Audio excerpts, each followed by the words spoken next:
In the 1920s, the American automobile industry was facing a crisis. The market was becoming saturated. So, in order to keep people buying their products, one automaker came up with an idea. The concept was to change cars from year to year and convince consumers that the newer model was the better model. Critics of the concept called it planned obsolescence. And over the years, it's come to refer to more than the practice of changing a product from year to year to get people to buy a new one. From what I understand, apparently there's some companies out there that, find that if they design an object to fail within a shorter period of time, then someone will need to buy a new one, and that keeps the business churning. That's Diane Cohen. She's the executive director of Finger Lakes Reuse, a nonprofit based in Ithaca that works to keep reusable materials out of landfills. And as the director of Finger Lakes Reuse, Diane spends a lot of time thinking about the quality of the items we use in our everyday lives. They say they don't build them like they used to, or they don't make them like they used to, and I think that's really true, and we've all experienced it. The quality of things has really degraded. And part of her work with reuse is to figure out how to address this problem, to figure out what people can do when their things break. Finger Lakes Reuse operates a storefront, the Reuse Center, where they sell reusable items that folks from the community have donated. Everything from old toasters to antique appliances to hardwood flooring. But the Reuse Center also hosts the meetings of the Ithaca Fixers Collective, a local group of tinkerers that meet twice a week to give broken items a new lease on life. The collective fights to keep the items in our lives from becoming obsolete. And in doing so, they offer the community a service that Diane says is disappearing. You can't get anything fixed anymore. It's too expensive. Our economy doesn't support it. I also think that we're rapidly losing the generations and the skills that a lot of people have learned over the years. And so part of the reason we started the Fixers Collective was to try to bring people in who had those skill sets and could share them with others and have this sharing environment where we could pass them on. The Fixers Collective is a place for people with broken things to go to have them fixed. They also fix stuff that's donated to the Reuse Center so it can be resold. But the Ithaca Fixers Collective is not a repair service. It's a place to go to learn how to fix what you have that might be broken, which is something that someone like Bruce can teach you. My name is Bruce Johnson. I like to fix things. I'm one of the facilitators, I guess is what we use the term.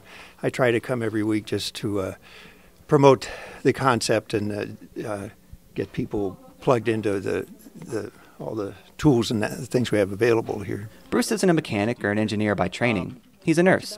But the way he looks at it, that's just another form of fixing things. So he sees working with the collective as a perfect fit for him. My inclination for my mind is to just problem solving and stuff. Also, I'm cheap and I hate to throw things away. And when I heard about the concept of a volunteer group getting together, just to interchange our various talents and stuff, so that it'd be a learning experience and a fixing experience, that really appealed to me. And this kind of thing has appealed to Bruce ever since he was a kid. In 5th grade, my birthday present, I got my parents to get me an old lawnmower, and I, over a few months, made a go-kart out of it. I was obsessed with motors, and I would take it apart. Some people just like to figure out how things work, and that I was one of those from an early age on. But say you want to take advantage of Bruce's talents and interests, to bring in something to the Fixers Collective and have them take a look at it. How does the process actually work? Well, you'll bring in your clock, or lamps are really common, and toasters. The first thing we do is kind of match up that person's level of involvement that they want. You'll fall into a certain category. One is, I would just like to find somebody to fix this. But the other is I'd like to learn how to fix it, or I just need a little support, or I need some tools. From there, the members of the collective just get to work, helping you fix whatever you have. If you want to take on the project by yourself, they'll have the tools, and will be there to answer a question or two as you go along. But on the other hand, if you're all thumbs and you have no mechanical aptitude, well, we're glad to help out, and you'll probably learn a little bit. You'll develop a pinch of mechanical aptitude probably just by the time your clock or your lamp is fixed. You'll see that it's not such a mysterious problem after all. And after a little bit of work, chances are good that you'll walk out with your old item working like new. You won't have to worry about sending it to the landfill. The collective boasts a 70% success rate when it comes to the things it's been able to repair. Whether that's a clock, a toaster, or even, as they saw recently, a pogo stick. It's one that you can fold up for travel, and it has its built-in pump inside one of the legs of the pogo stick. It didn't come with directions.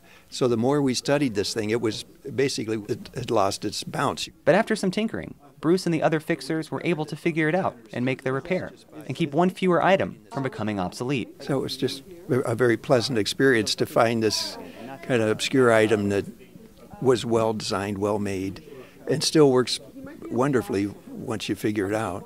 So now all we have to do is match up somebody out there in the community that wants a traveling pogo stick, I guess. But it's not all pogo sticks. People show up at the collective to extend the lives of some pretty practical things. My name is Lynn Leopold, and I'm here today at the Fixers Collective to fix something. And what is it that you're here to fix? I have these pleated accordion thermal shades, and one of them went off the track and wasn't coming down properly, and I've had this problem before. And my neighbor Bruce, who's also one of the fixers up here, has been helping me fix it. So I've now learned how to fix it myself. Lynn told me that it only would have cost her $30 to get the blinds fixed. But at the Fixers Collective, the fix was free. She only had to take 30 minutes out of her day. And for her, the experience came with an added bonus. I don't feel quite so dumb.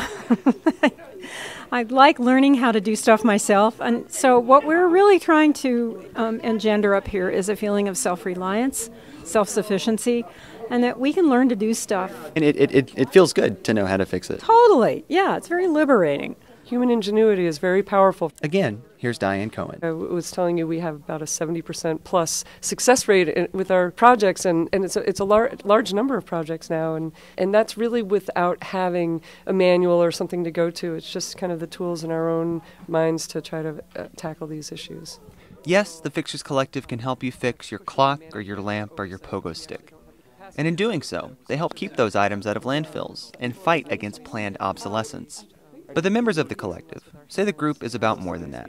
They say that working with the collective hasn't just improved their things, it's improved their lives. It's about teaching people skills. It's about us learning how to be a little more self-sufficient and taking care of stuff ourselves. We should all know how to do these things. It's part of survival. It's remarkable. There's a number of people here that just intuitively are really good at figuring out how to fix things. So it's almost a group of kindred spirits in a sense. I think that's something that's really resonated deeply, and the ability to share skills, teach skills, and learn skills that's happening here really has seemed to have a strong attractive quality to a lot of different people. And so it's less about the stuff that comes through here than the people and the lives that it transforms through the process. For WRFI Community Radio News, I'm Samuel Whitehead in Ithaca.